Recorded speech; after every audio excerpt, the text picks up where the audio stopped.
अस्सलाम वालेकुम boys, welcome back. आज हम होमोसिस का पार्ट 3 डिस्कस करने जा रहे हैं। पार्ट 1 में हमने जो है एक्सक्रीटरी सिस्टम का जो पार्ट्स हैं उनको डिस्कस किया था और उसके बाद पार्ट 2 में हमने किडनी और नेफ्रॉन को पढ़ा था।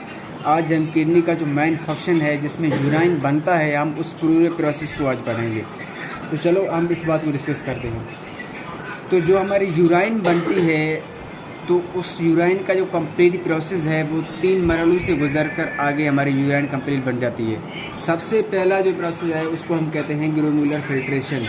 ग्लोमुलर फिल्ट्रेशन के बाद सेकेंड नंबर पर हमारा आता है सिलेक्टिव रीअब्जॉर्प्शन और थर्ड नंबर पर जो चीज़ हमारे साथ आती है वो है ट्यूबुलर सेक्रेशन।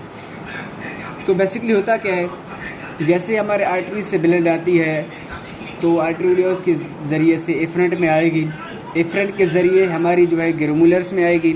तो यहाँ से जो है ना जो ग्लोमुलर पार्ट है, यहाँ से असल में जो है ना जो हमारी ब्लड है वो क्या होगी, फ़िल्टर हो जाएगी। मतलब उसके अंदर जो भी चीज़ें हैं वो हमारी बोमेन कैप्सूल के अंदर आ जाएंगी।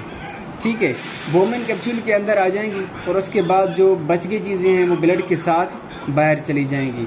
ठीक है, तो इस जो ये प्रोसेस है कि भाई ग्लोमुलर से जो ब्लड जो है ना सब्सटेंस जो वेस्ट हैं, कुछ फ़ायदेमंद चीज़ें भी हैं, उनके साथ कुछ वेस्टेज भी हैं, वो ग्लोमुलर से बोमेन कैप्सूल के अंदर फिल्ट्रेट होकर आएँ, उस प्रोसेस को हम कहते हैं ग्लोमुलर फिल्ट्रेशन। जो भी चीज़ें यहाँ से ग्लोमुलर से लेकर यहाँ आ जाए, बोमेन कैप्सूल में फ़िल्टर होकर आ जाएँ, इस प्रोसेस को हम क्या कहते हैं, ग्लोमुलर फिल्ट्रेशन। ठीक है, अब जो है ब्लड के अंदर बहुत सारे कंपोनेंट्स पाए जाते हैं, तो ऐसा नहीं है कि जो सारे कंपोनेंट्स जो है ना वो फिल्ट्रेट होकर आएँ। तो कुछ चीज़ें ऐसी हैं जो हमारी ब्लड की जो इस बोमेन कैप्सूल के अंदर फिल्ट्रेट होकर नहीं आती। वो कौन सी चीज़ें हैं? सबसे पहले हमारा वाइट ब्लड सेल्स, हमारी रेड ब्लड सेल्स और उसके बाद हमारी प्लेटलेट्स। ठीक है, ये कुछ चीज़ें हैं जो हमारी मतलब ब्लड से जो फिल्ट्रेट होकर यहाँ पर नहीं आते। और प्रोटीन्स भी हैं कुछ जो यहाँ पर जो नहीं आती। अब कुछ चीज़ें हैं जो यहाँ पर कौन सी चीज़ें हैं जो फ़िल्टर होकर आएंगी, तो जैसे हमारी यूरिया हो गई, यूरिक एसिड हो गई, ठीक है, कुछ ड्रग्स हो गए, कुछ नाइट्रोजन वेस्टेस हो गए। ठीक है, तो ऐसे कुछ सब्सटेंस हैं जो इसके अंदर आ जाएंगी। मैंने क्या कहा था कि भाई सब जो वेस्टेस नहीं आएगी, इसके अंदर जो भी सबसे मतलब यहाँ पर जो भी चीज़ें आएंगी वो सिलेक्टिव नहीं होंगी। जो ये सेल है इसको फ्रीली मतलब अंदर आने की इजाज़त देगा। जैसे सेल वाल है ब्लड सेल का, तो वो चीज़ों को फ्रीली इन और आउट करने की इजाज़त दे रहा है। ठीक है, टोटली परमिएबल है। ऐसे ही हमारे पर जो बोमेन कैप्सूल है वहाँ पर जो भी सब्सटेंस आएंगी वो सब के सब सब्सटेंस इसके अंदर दाखिल हो जाएंगी without white blood cell, red blood cell, platelets and protein. और इसका ये रीज़न ये है कि ये वाइट ब्लड सेल यहाँ से क्रॉस होकर नहीं आ सकती क्योंकि इनकी जो साइज़ है वो इतनी ज़्यादा है कि जो बोमेन कैप्सूल से क्रॉस होकर नहीं आ सकती। That is the main reason. Okay, urea, uric acid, drugs, nitrogen, ये हमारे कुछ वेसेस हैं, लेकिन उसके साथों साथ कुछ जो है ना जो हमारी ऐसी चीज़ें हैं जो प्रॉफिटेबल हैं वो भी इसमें आ जाएंगी। जैसे हमारी वाटर हो गई वो भी यहाँ पे फिल्ट्रेट होकर आ जाएगी। और जैसे हमारी ग्लूकोज हो गया, ठीक है, कुछ इम्पोर्टेंट साल्ट भी आ जाती हैं जो हमारे बॉडी के लिए ज़रूरत होती हैं, वो भी चीज़ें यहाँ पर आ जाती हैं। और उसके साथ साथ हमारे जो है अमाइनो एसिड्स भी कुछ आ जाते हैं यहाँ पर। तो ऐसा एक प्रोसेस है जिसमें ग्लोमुलर से सब्सटेंस फिल्ट्रेट होकर बोमेन कैप्सूल के अंदर आएँ, उस प्रोसेस को हम क्या कहते हैं, ग्लोमुलर फिल्ट्रेशन। जिसमें कुछ चीज़ें जो हैं फिल्ट्रेट होकर ब्लड से बोमेन कैप्सूल में नहीं आ सकती, वो हैं white blood cell, red blood cell, platelets and proteins. Because इनकी साइज़ बड़ी है इसलिए वो फिल्ट्रेट नहीं हो सकती। और जो चीज़ें इसके अंदर फ़िल्टर हो रही हैं उसको हम कहते हैं यूरिया, यूरिक एसिड, ड्रग्स, कुछ नाइट्रोजन वेस्टेस। और जो हमारी कुछ यूज़फुल चीज़ें भी इसके अंदर आ जाती हैं जिनको हम कहते हैं वाटर, ग्लूकोज, कुछ इंपॉर्टेंट साल्ट्स होती हैं और अमाइनो एसिड्स वगैरह। ठीक है, अब एक और कॉन्सेप्ट है कि जो भी चीज़ें बोमेन कैप्सूल के अंदर आएंगी ग्लोमुलर से, तो उन सब्सटेंस को अब हम कहेंगे ग्लोमुलर फिल्ट्रेट। Glomerular filtrate. अब जो है हमारा एक इम्पोर्टेंट पार्ट शुरू होता है। यहाँ पर जो भी हमारी ग्लोमुलर फिल्ट्रेट हैं अब जो है ना वो यहाँ से मूव करना शुरू हो जाएंगे, इस ट्यूब से मूव होना आगे शुरू कर आगे अपना रास्ता देखेंगे। जो मेन फंक्शन है अभी वो यहाँ पर होता है, और वो क्या है, सिलेक्टिव रीअब्जॉर्प्शन। अभी इसका कॉन्सेप्ट क्या है भाई, सिलेक्टिव रीअब्जॉर्प्शन क्या है। अब देखें, मैंने कहा कि भाई इसमें क्या है, कुछ वाटर भी है, ग्लूकोज भी है, इंपॉर्टेंट सब्सटेंस है, अमाइनो एसिड्स भी है। अगर ये यूराइन के साथ ऐसे ही बाहर निकल जाएं तो हम डिहाइड्रेशन की शिकार हो सकते हैं, हमारे बॉडी में प्रोटीन की कमी आ सकती है, हमारे अंदर जो ग्लूकोज की कमी आ सकती है। तो इन चीज़ों को बचने के लिए हम यहाँ पर जो है ना सिलेक्टिव रीअब्जॉर्प्शन करते हैं। मतलब कि इस ट्यूब से जो चीज़ें इंपॉर्टेंट हैं वो इस ट्यूब से बाहर निकल कर हमारी ब्लड कैपिलरीज के अंदर चली जाएंगी। जो ये यहाँ पर जो हमने ब्लड कैपिलरीज मैंने बना दी हैं, इनके अंदर ये जो है ना चली जाएंगी, ठीक है, वापस चली जाएंगी। तो इस प्रोसेस को हम क्या कहते हैं, सिलेक्टिव रीअब्जॉर्प्शन। अब एक कॉन्सेप्ट है सिलेक्टिव रीअब्जॉर्प्शन को क्यों कह रहे हैं, क्योंकि यहाँ पर इंपॉर्टेंट चीज़ें सिलेक्ट होकर वापस जा रही हैं, ठीक है, सिलेक्ट होकर वापस जा रही है।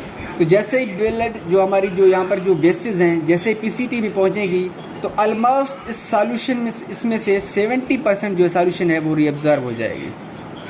क्या भाई आपके पास एमसीक्यू आ जाता है कभी कभार कि भाई जो मोस्ट रीअब्जॉर्प्शन होती है इस ट्यूब के सबसे पहले कहाँ पर होती है, तो आप कहेंगे कि प्रोक्सिमल कैनिलेटर ट्यूब में 70% सब्सटेंस की जो सॉल्यूशन है वो रीअब्जॉर्ब हो जाती है। तो उसके बाद जैसे ही वे आगे फ्लो करेगी, आगे फ्लो करने में जैसे वो डिसेंडिंग में पहुंचेगी तो डिसेंडिंग में जो है ना वो H2O को रीअब्जॉर्ब करेगी by the help of ADH hormone. Descending में क्या होगी, वाटर है रीअब्जॉर्ब होगी, और जो यू शेप है हमारी ये वाली जगह, इस जगह में जो है ना हमारी जो बची हुई ग्लूकोज होगी वो रीअब्जॉर्ब होगी। और उसके बाद जैसे ही वो असेंडिंग में पहुंचेगी तो असेंडिंग में जो हमारी इंपॉर्टेंट कुछ साल्ट्स हैं वो रीअब्जॉर्ब हो जाएंगी। और वो कौन सा जो है ना हार्मोन यूज होता है, अल्डोस्टेरोन। मैंने आपको पहले भी लेक्चर में इसके बारे में बताया था।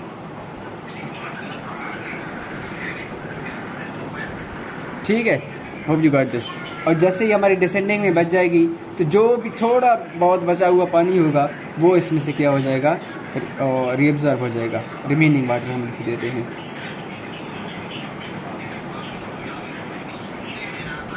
ठीक है, तो ये हमारा हो गया, क्या हो गया, सिलेक्टिव रीअब्जॉर्प्शन। एक दोबारा मैं आपको बताता हूँ सिलेक्टिव रीअब्जॉर्प्शन में क्या होता है। पीसीटी में 70% जो हमारी सॉल्यूशन है वो रीअब्जॉर्ब हो जाती है। डिसेंडिंग में वाटर रीअब्जॉर्ब होती है by the help of ADH। U shape जो हमारी है यहाँ पर लूपा फिलने में, तो उसमें जो है ग्लूकोज हमारी जो है ना वो रीअब्जॉर्ब होती है। असेंडिंग में हमारी सॉल्ट रीअब्जॉर्ब होती है by the help of अल्डोस्टेरोन hormone. And the DCT में यानी डिस्टल कम्युनिकेटर ट्यूब में रिमेनिंग जो वाटर हमारे पास बची होती है वो भी यहाँ पर क्या हो जाती है, रीअब्जॉर्ब हो जाती है। और कुछ टाइम जो है कलेक्टिव डक्ट में जो भी थोड़ा सा अगर कोई और पानी बच गया है तो वो भी रिमूव हो जाता है, यहाँ से रीअब्जॉर्ब हो जाता है। That is the main concept. ठीक है, अब क्या है, एक और बात पर चलते हैं कि भाई हमने क्या कहा कि भाई जो भी चीज़ें फ़िल्टर हो गई तो उनमें कुछ फ़ायदेमंद चीज़ें भी हैं, कुछ नुकसानदेह हैं। जो नुकसानदेह हैं वो तो यहाँ पर अभी आकर यहाँ पर जमा हो गई। ठीक है, अभी क्या होगा कि भाई पॉसिबल है जो ब्लड फिल्ट्रेट होकर इफ्रेट से गुजरा है, पॉसिबल है कि उसके अंदर अभी भी कुछ ऐसी चीज़ें पाई जाती हों जो हमारे लिए नुकसान हो बॉडी के लिए। तो उन सब्सटेंस को फिर से इस ट्यूब के अंदर डालने के लिए हम एक और प्रोसेस यूज़ करते हैं जिसको हम कहते हैं ट्यूबुलर सीक्रेशन। ट्यूबुलर मीन्स इस ट्यूब के ज़रिए और जो है ना सब्सटेंस सीक्रेट हो जाते हैं by the help of active transport के ज़रिए क्या हो जाता है, जो भी वेस्टेज होती हैं, जो भी साल्ट्स वगैरह जो वेस्टेज होती हैं वो क्या हो जाती हैं कि ब्लड से निकलकर इस ट्यूब के अंदर हो जाती हैं। और ये क्यों हो जाती हैं, ताकि ये हमारे ब्लड की pH को मेंटेन रख सकें। अगर हमारी ब्लड की pH इधर उधर हो गई तो सारा मसला ख़राब हो जाएगा, गड़बड़ हो जाएगी। ठीक है, तो जो भी अनवांटेड सब्सटेंस होती हैं वो फिल्टर हो जाएंगी, हमारे फिल्ट्रेट में आकर गिर जाएंगी by the help of active transport, उनकी सीक्रेशन हो जाएगी। This is the main topic of our today's lecture. Hope you got this. Enjoy guys.